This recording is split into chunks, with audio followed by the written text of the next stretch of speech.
मरहम के फोरम पे एक सवाल आया है कि एक मेल पेशेंट है जो कि बॉडी बिल्डिंग करते हैं, लेकिन जब जब वो हाई प्रोटीन डाइट लेते हैं, जैसे एग्स वाला शेक लेते हैं, तो उनकी स्किन पे एक्नी हो जाती है। तो इसका जवाब मैं इस वीडियो में देती हूँ।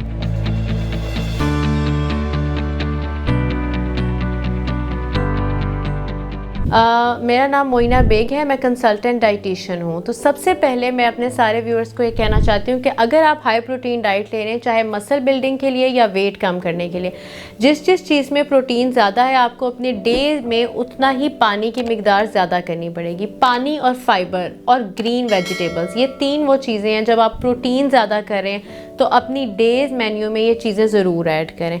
इससे क्या होगा कि आपकी पानी की इंटेक ज़्यादा होगी, हाइड्रेशन अच्छी होगी, तो आपको स्किन प्रॉब्लम्स भी नहीं आएंगे, और वैसे भी हमारी नॉर्मल तरीके से जो प्रोटीन का वेस्ट मटेरियल है वो एक्सक्रीट हो जाएगा, आपके लिए कुछ भी हार्मफुल नहीं होगा।